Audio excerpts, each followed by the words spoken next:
बिस्मिल्लाहिर्रहमानिर्रहीम। अस्सलाम वालेकुम। क्या हाल है नाजरीन आप सबके। उम्मीद करता हूँ सब खैरियत से होंगे, ठीक ठाक होंगे। आप देख रहे हैं जी अपना यूट्यूब चैनल बातचीत विद मलिक हसन। नाजरीन, जैसे कि आपको पता है कि यह हमारा व्लॉग नंबर 5 है। और हर व्लॉग में मैं अपनी बात का स्टार्ट जो है ना इमरान खान साहब की बात से करता हूँ। तो एक शेर मेरे जहन में आया है कि पलटना झपटना, झपट के पलटना, लहू गर्म रखने का है एक बहाना। तो इमरान खान साहब की स्ट्रेटेजी कुछ इसी तरह से है। वो इसी तरह से अब जेल में बैठकर अपना लहू गर्म रख रहे हैं और अपने मुखालफिन को रुलवा रहे हैं। जैसे कि उन्होंने पहले भी कहा था कि मैं इनको रुलाऊंगा, और लिटरली प्रैक्टिकली उन्होंने रुला ही दिया उनको। नाजरीन, आज सोमवार का दिन है और बाज़ाब्ता तौर पर कप्तान की फतह का ऐलान हो चुका है। हुकूमत सरेंडर कर चुकी है और आईनी तरमीम का प्रोग्राम मुकम्मल तौर पर बढ़ चुका है। पिछले 48 घंटों में इस्लामाबाद में जो कुछ भी हुआ वो आप सबके सामने ही है। किस तरह से हुकूमत एक भोंडे कारकुनान ने, उनके एमएनएज ने एक गैर आईनी तरमीम लाने की कोशिश की, जिसमें वो बुरी तरह से नाकाम हो चुके हैं। अभी वो कहते हैं कि इमरान खान साहब को सियासत करने का तरीका नहीं आता, जो कि जेल में बैठकर एक शख्स ने पूरे सिस्टम को और इनका पूरे निजाम को हिला कर रख दिया है। अब नाजरीन, हुकूमत के पास जितने भी ऑप्शन थे वो सारे ऑप्शन इनके पास खत्म हो चुके हैं। मैं इसके बारे में आगे चल के थोड़ी सी को बात करूंगा। और वकला हजरात जो हैं वो भी मैदान में आ चुके हैं, उनके बारे में भी मैं आगे चल के आपको तफसील बताता हूं।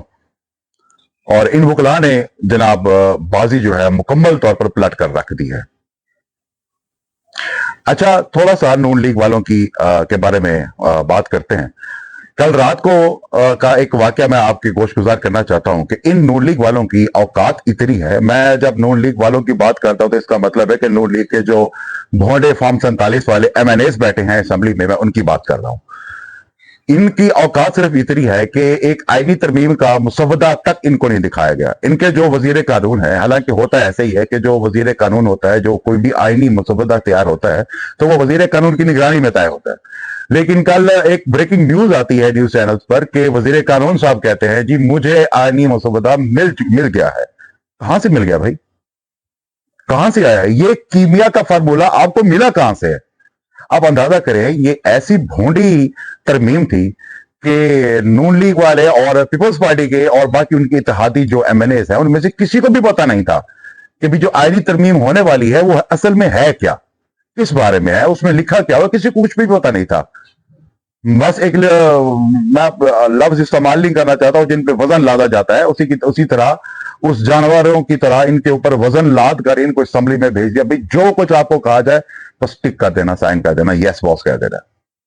और वो सर झुका के बेचारे लाइन बना के पहुंच गए असेंबली में, और रात को इसी तरह से लाइन बना के इनको वापस भेज दिया गया। ये इनकी औकात है नाजरीन। जो आपने पिछले 48 घंटे में जो कुछ देखा नेशनल असेंबली में, ये इनकी असल औकात है। अच्छा, मुसवदा इनको मिला नहीं है। चंद सहाफी हैं हजरात, जिनमें मखदूम शहाबुद्दीन साहब भी शामिल हैं, उनको यह मुसवदा मिल चुका था उनके अपने कुछ सोर्सेज से। अंदर खुफिया सोर्सेज हर सहाफी के होते हैं, तो जिनकी बेस पर इनकी सहाफत चलती है। तो उनको यह मुसवदा मिला तो नून लीग के कुछ एमएनएज उनके पास पहुंच गए, यार मेहरबानी करें हमें भी दिखा दे इसमें है क्या, हम तो देखें कि हमें जो हाँक कर ले आएंगे लोग असेंबली में, तो हमने साइन किस बारे में करने हैं, करना क्या है हमने। तो उनको इतना तक भी पता नहीं था। बहरहाल जो था वो हो गया। आईनी तरमीम मुकम्मल तौर पर बढ़ चुकी। अब हुकूमती वफूद की जो आनियां जानियां थी मौलाना फजल रहमान साहब के घर में, वो सारी बेसूद सब जाया हो चुकी हैं। सब मतलब है कि जो तरमीम जो है उन्होंने कहा है जी अब गैर मुय्यना मुद्दत के लिए मुअत्तल कर दी गई है। मतलब वो अपनी फेस सेविंग कर रहे हैं। अभी कह रहे हैं कि जी वो उस पर नजरसानी हो रही है वगैरह वगैरह। वो फेस सेविंग उन्होंने ऑब्वियसली करनी है अपनी, लेकिन लिटरली ये आईनी तरमीम अब बढ़ चुकी है मुकम्मल तौर पे। अच्छा, इसमें मौलाना फजल रहमान साहब सही खेल गया हुकूमत के साथ। मौलाना साहब ने कहा है जी कि इन्होंने मौलाना साहब को बड़ी ऑफर्स दी हैं जी, बहुत ज्यादा ऑफर्स दी हैं मौलाना साहब को। इन्होंने कहा है जी हम आपको गवर्नरशिप देते हैं, केपीके की गवर्नरशिप देते हैं, बलोचिस्तान की गवर्नमेंट में बहुत बड़ा हिस्सा देते हैं, और वफाक में जो है आपको हम देंगे दो, अपनी मर्जी से कोई भी दो वजारतें जो है ना आप चुन लें। और इसके अलावा जो बात सुनने में आई है वो ये है कि उन्होंने यहां तक कहा है कि चेयरमैन सॉरी अपना वाइस चेयरमैन जो है सेनेट का, उसकी भी सीट हम आपको देने के लिए तैयार हैं। लेकिन मौलाना साहब ने नहीं, पहले मुसव्वदा दिखाएं। उन्होंने कहा जी मुसव्वदा हम आपको नहीं दिखा सकते। मगर जैसे कैसे करके मौलाना साहब को मुसव्वदा दिखाया गया। मौलाना साहब ने उसमें कुछ तरमीम की। उन्होंने जी आर्टिकल 51 और आर्टिकल 200 जिसमें मिलिट्री कोर्स के हवाले से भी तरमीम थी, वो उन्होंने कैंसिल करवाई। और जजेस की मुद्दत मुलाजमत की जो बात थी, और बाकी जो शिक थे इसमें अपना आर्मी चीफ की मुद्दत मुलाजमत की तौसीक की भी उसमें जिक्र था, वो उन्होंने खत्म करवाई। लेकिन इसके बावजूद भी मौलाना साहब ने कहा है जी वो नीड टाइम हमें, बल्कि उनके एक रुकन ने तो कहा जी हमें कम से कम 1 महीना लगेगा इसको पढ़ने के लिए, समझने के लिए। हम अपनी लीगल टीम के साथ मशवरा करेंगे और उसके बाद हम आपको बताएंगे कि हम इसको वोट करेंगे या नहीं करेंगे। फिलहाल वी आर सॉरी, अभी हम इसको वोट नहीं कर सकते। अच्छा जनाब, वकला के बैक टू बैक स्टेटमेंट्स आ रही हैं मुख्तलिफ बार काउंसिल्स के जो हैं अपना प्रेसिडेंट्स हैं, सरबराह खान हैं, मुख्तलिफ वकला के ग्रुप्स के जो हैं उनकी तरफ से स्टेटमेंट्स आ रही हैं कि जी हमारी लाशों पर से गुजर कर ये आईनी तरमीम की जाएगी। मतलब जो वकला की मूवमेंट है वो नियर टू स्टार्ट है जी वो, और वो पब्लिकली भी मूव करेंगे, लोगों को मोबिलाइज करेंगे। उन्होंने कहा जी अगर ये आईनी तरमीम हुई तो उसके खिलाफ जो है ना हम बहुत जिस हद तक हमें जाना पड़ा तो उस हद तक जाएंगे। हम जुडिशरी के साथ शाना बशाना खड़े हैं और इस तरह की भोंडी हरकत हम बिल्कुल नहीं होने देंगे। और 26 अक्टूबर को जस्टिस सैयद मंसूर अली शाह साहब पाकिस्तान की सबसे आला तरीन अदलिया के जो हैं चीफ जस्टिस होंगे। बात खत्म। मतलब उन्होंने एक बहुत बड़ी कम्युनिटी है वकला की, बहुत बड़ी कम्युनिटी है। मतलब ये अगर चाहें तो कुछ भी कर सकते हैं। इनकी जो मैं बजाते खुद एक वकील हूं, मुझे पता है कि ये वकला साहिबान की जो है यूनिटी किस किस्म की होती है। आपस में इनके लाख इख्तलाफात होंगे, ग्रुपिंग होगी, लेकिन जब जहां पे कॉमन मसला आ जाता है तो ये किसी को नहीं देखती, सारे इकट्ठे हो जाते हैं। तो इस वजह से ये वकला की जो तरफ से जो बयानात आए हैं वो बड़े फ्रूटफुल मुझे लगता है कि साबित हो सकते हैं। एक और बात ये आपको बताता चलूं कि एक के छुट्टी वाले ही दिन, ये जो वीकेंड अभी गुजरा है, इस वीकेंड को ही हुकूमत ये आईनी तरमीम इस वीकेंड पे ही क्यों करना चाह रही थी। आपने देखा होगा कि कल कम से कम कोई 6 दफा ये टाइम जो है तब्दील हुआ है इसका, अपना पार्लियामेंट के सेशन का।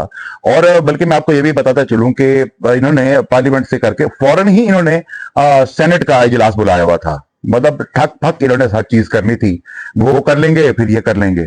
और वो इन्होंने इसलिए चुना हुआ था कि सोमवार तक ये काम ना जाए। अगर सोमवार तक ही चले गए तो फिर ये मामला कोर्ट में जा सकता है, सुप्रीम कोर्ट तक जा सकता है, और अगर इस मामला सुप्रीम कोर्ट तक चला गया तो फिर मामला गड़बड़ हो सकता है। अब देखें, पीटीआई ने, जिनको जो डर था, पीटीआई ने वही काम कर दिया। आज पीटीआई ने अपनी एप्लीकेशन जो हैं वो मूव कर दी हैं। रात को काफी ज्यादा एंकर पर्संस भी, और ये खबरें आ रही थी कि सोमवार को, मतलब कि आज तहरीक इंसाफ हाई कोर्ट से या सुप्रीम कोर्ट से रजू कर सकती है, जो कि उन्होंने अपनी एप्लीकेशन जो है वो मूव कर दी है इस आईनी तरमीम के खिलाफ। उन्होंने अपने तहरीक इंसाफ ने मौकफ इख्तियार किया है जी कि हमारे बंदे उठाए जा रहे हैं और हॉर्स ट्रेडिंग जो है ना की जा रही है, जो कि इनकी पुरानी आदत है हुकूमत की। आप जानते हैं जो जरदारी साहब भी बड़े मशहूर हैं हॉर्स खरीदो फरोख्त के मामले में, एक मंडी लगाने में बड़ा एक बहुत बड़ा नाम है इनका। तो ये उनका मौकफ था। इन्होंने जी आईनी तरमीम की आड़ में इंसानी हकूक की बदतरीन पामाली की है। ऐसी पामाली की है जिसकी बुरी से बुरी आमरीत में भी इसकी मिसाल नहीं मिलती। मैं हमेशा इस चीज को कोट करता हूं, आमरीत के दौर में क्या कुछ होता रहा है, कि अभी जो PDM-2 की दौर हुकूमत में इनकी सियासत में जो कुछ हो रहा है, ये आज तक बड़ी से बड़ी आमरीत में भी ये काम नहीं हुआ। मतलब कि बंदे उठा लिए, उनके घर वाले उठा लिए, मतलब जितनी भी बुरी आमरीत चली है, तो आज तक औरतों और बच्चों पर कभी किसी ने हाथ नहीं उठाया। औरतों और चादर और चार दीवारी का तकद्दुस कभी पामाल नहीं हुआ, जो कि अभी किया गया है। मतलब अब इनकी जलालत का, इनकी बदगुमानी का मुझे अल्फाज नहीं मिल रहा कि मैं कौन से अल्फाज इस्तेमाल करूं इनके लिए। इन्होंने ऐसा गंदा निजाम बना कर रख दिया, पाकिस्तान का माहौल इतना खराब करके रख दिया है कि कोई भी बंदा अपने घर तक महफूज तक नहीं है। अच्छा जनाब, ये आजकल जो है हुकूमत की हर उम्मीद पर जो है ना ठंडा पानी डाला जा रहा है। पहले मौलाना फजल रहमान साहब ने इनकी उम्मीदों पर ठंडा पानी डाला, फिर सुप्रीम कोर्ट ने इनकी उम्मीदों पर ठंडा पानी डाला मखसूस नशिस्तों के हवाले से। वो जो सुप्रीम कोर्ट ने मतलब कि तफसीली फैसला एक जारी किया, जैसे आप सब लोगों ने देखा होगा कि तहरीक इंसाफ उन्होंने लिखा है कि ये एक रजिस्टर्ड जमात है और जो 41 MNAs थे वो PTI के MNA ही तस्वर किए जाएंगे, जिस पर आज इलेक्शन कमीशन एक इजलास भी कर रही है उसके ऊपर, लेकिन इलेक्शन कमीशन की बात भी समझ नहीं आती। वो कहते जी हम देख रहे हैं इस मामलात को। ओ भाई साहब, आपने देखना नहीं है, आपने सिर्फ सुप्रीम कोर्ट के ऑर्डर पर अमल दरामद करना है। इनको इसी चीज का भी नहीं पता। जाहिलों के पैरोकार भर बन रह कर ये खुद भी जाहिल मतलब बन चुके हैं। अच्छा, अब इसमें ये जो आईनी तरमीम हो रही थी, इसमें एक मजेदार एक और ये तरमीम करना चाह रहे थे, जो कि मैं आपको बताना चाहता हूं। ये जी आइन का एक आर्टिकल 63A है। आपको ये 63A सुनकर इमरान खान साहब का जो रजीम चेंज का जो प्रोसेस हुआ था, वो शायद आपको याद आ जाए कि इमरान खान साहब के खिलाफ और पंजाब में भी और वफाक में भी जो MNAs मुनर्रिफ हुए थे और MPA मुनर्रिफ हुए थे, तो उनके ऊपर आर्टिकल 63A लगा था। बेसिकली आर्टिकल 63A में ये तरमीम करना चाह रहे हैं कि असेंबली के दौरान कोई भी बिल पेश किया जाए, अगर कोई मेंबर फ्लोर क्रॉसिंग करता है तो उसको कम से कम डीसीट नहीं किया जाएगा। ठीक है ना सर? ये उन्होंने एक मतलब है कि बिल के अंदर एक ये शिक भी मौजूद थी। अब इस चीज में आप मुझे ये बताएं कि एथिक्स नाम की किसी चीज से ये लोग वाकिफ भी हैं कि नहीं है? मतलब कि अगर कोई MNA, मिसाल के तौर पर अभी एक MNA है, वो तहरीक इंसाफ के वोट पर कामयाब होता है, लोग उसे कहते हैं जी अगर ये काला चोर भी है तो हमें कबूल है, अगर ये तहरीक इंसाफ का कैंडिडेट है। लोगों ने उसे वोट दिया, उसे MNA बनाया, और असेंबली में जाकर उसने क्या किया जी, वो जाकर दूसरी साइड पे मुड़ के चला गया जी इमरान खान साहब के खिलाफ। जब कोई MNA ऐसी हरकत करता है तो उसकी जमीर की आवाज क्या होगी? वैसे मैं भी कमाल का बंदा हूं, जो कोई बंदा इस तरह की काम करता है अगर, तो उसका जमीर तो होगा ही नहीं। वो जैसे डंडापुर साहब कहते हैं ना जी, मैंने नोट लिखा ते मेरा मूड बने। तो ये लोग तो बिकने के लिए ही जाते हैं, तो इनको अवामी नुमाइंदा तो नहीं कहा जा सकता। इनके लिए सिर्फ एक ही लफ्ज है जो हिस्ट्री में बोला गया है, इतनी वड्डा लोटा। अगर आगे जाकर कोई भी MNA, कोई भी MPA अपनी पार्टी के खिलाफ जाता है किसी और जगह पे, तो उसके लिए सिर्फ यही मौजूद लफ्ज है, लोटा।